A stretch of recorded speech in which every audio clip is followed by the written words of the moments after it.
Welcome back to this special edition of Piers Morgan Uncensored with Andrew Tate, one-on-one. So Ash Sarkar, who's a lively contributor to this programme, has tweeted, Andrew Tate, who you're interviewing about free speech, thinks women are a man's property. We shouldn't be allowed to drive. Boasts about only dating teenagers to imprint on them. Misogynists are discussing whether they're in Afghanistan or a swanky London studio.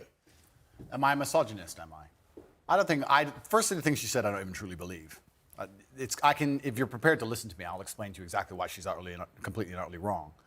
If you can go through the points again, she said... Do you think you're a misogynist? Absolutely not. I'm not a misogynist on any level. This is one of those buzzwords they just throw at people randomly. Homophobic, racist, misogynist, they just throw it out at people. What is your view of women? I'm a realist. What is your real view of women? I absolutely not really love women. I adore women. I have good relationships with women. Not a single woman has come up to me on the street since I've been cancelled. Not a single one has said anything negative. Every single one of them has said positive things. You're a traditional male. I wish more men were like you. You understand your masculine roles. You understand what you're supposed to do. You understand you're supposed to protect women. You're exactly the kind of man I'd be looking for. I've never had a negative interaction with a female ever since I've been dubbed the biggest misogynist. Where is the... Please let me finish. I'm sorry, Piers. Also, there's not been a single woman who's accused me of a crime, not a single woman who's accused me of rape, not a single woman who's come out and said anything from my entire past of 36 years I've done anything wrong ever. Anybody else with my level of fame, any footballer, any other movie star, at least has people who've come out and accused them of rape, X, Y, Z.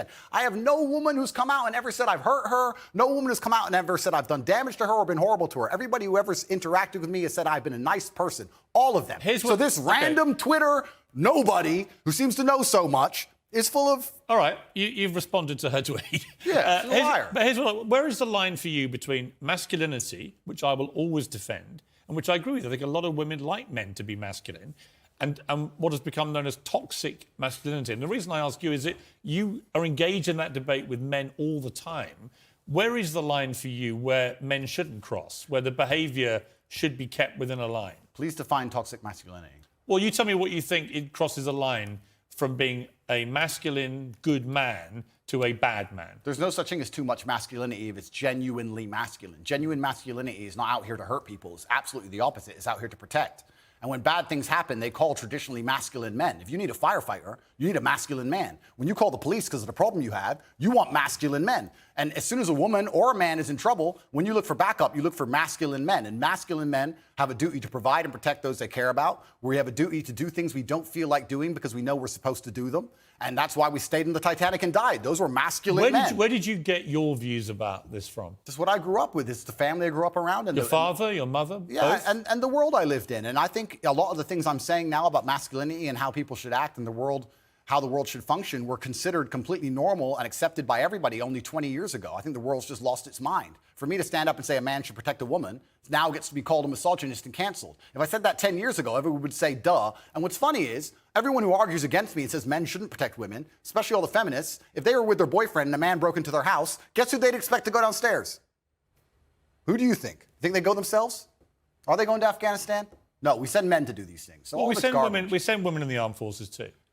You have to generalize when you make points. There are many courageous people. Exceptions do not disprove the rule. No, but you've got to concede there are many courageous women serving in the armed forces. Absolutely and utterly, completely correct. But by and large, traditionally, soldiers are men. Exceptions do not disprove the rule. Well, it's not an exception. It's a fact that there are a lot of women now in the armed forces. Correct. But if you were to take the average soldier, they are a male. If you're allowed to say who's a male and who isn't nowadays, I'm assuming their gender, I apologize. If you were to take the average soldier, they're a male, which means that exceptions are the female soldiers, which because there's a lower percent of them, a lower probability. Exceptions do not disprove the rules. Men do the fighting. Right now in Ukraine, men cannot leave. Women are allowed to leave because men have to fight in the front line and women are allowed to go to Dubai. That is how it is. What do you say to young men who come to you for advice, who feel lost, who don't really know where they fit into society? I say that life as a man is exceptionally difficult. I say the most beautiful and the most terrifying thing about being a man is you're born without value. Society doesn't care about you. You're only going to be cared about based on how useful you are. You have the chance to build yourself up and become a superhero if you're prepared to do the hard work and be indefatigable enough to never quit. But if you're going to stand around and wait for a handout, nobody's going to ever respect you. And I think that a lot of people have forgotten about how difficult and how competitive it is as a man. We're always in constant competition with each other. And it's your duty as a man to stand up and say, I want to be as important and strong and good-hearted and God-fearing as possible. And I need to work hard to achieve those things. Dame Sheila Hancock says we've become too over-emotional as a society, crying too much about everything. Has she got a point? She's completely right. And the dangerous thing about overly emotional men is that they're dangerous. They're genuinely dangerous. This is what's crazy.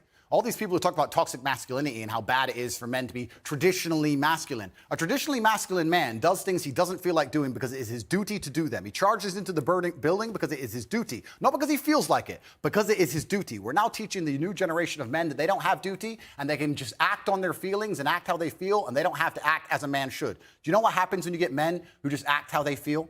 You get school shooters, you get violence, you get rapists. Men who do not control their emotions are dangerous. If you find a man who is stoic, he's not going to hurt people. He's going to sit and think about his actions very carefully, and he's going to be a good man who protects and provides for his family. You find a man who just acts out on impulse and does whatever he feels like, you're going to find a dangerous man. Sitting here telling men to cry more and act with their feelings and it's okay to feel this way, that way, etc., and have no self-control. That is why we have the problems we have in the world.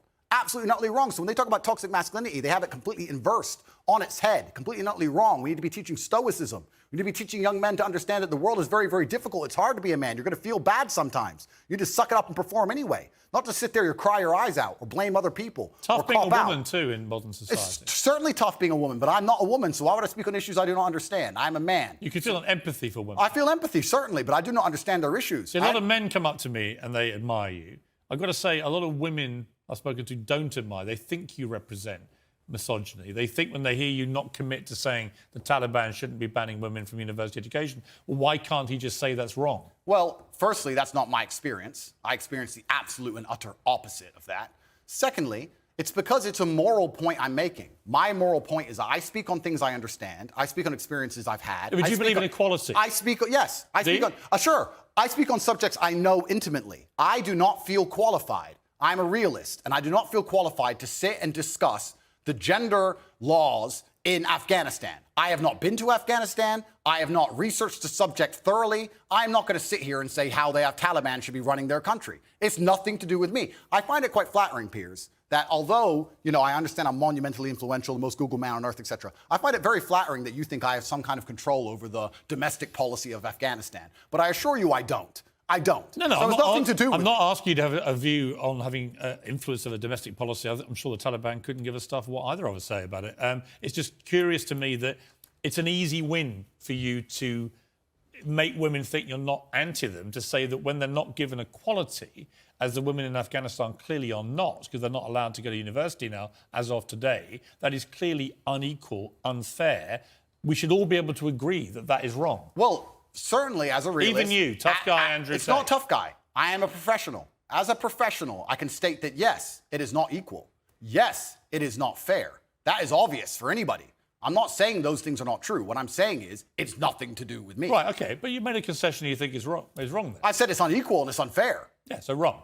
Well, perhaps. Force yourself, Andrew. No, perhaps it's wrong under certain moral guidelines, but under the moral guidelines which are currently in charge of the jurisdiction of Afghanistan, they don't believe it's wrong. It's nothing to do with me. Well, I'm not going to sit here and tell other countries how to run their laws. I'm going to live in societies with laws I respect. You know what? I'll take unfair and unequal. Sure. Because that's self-explanatory.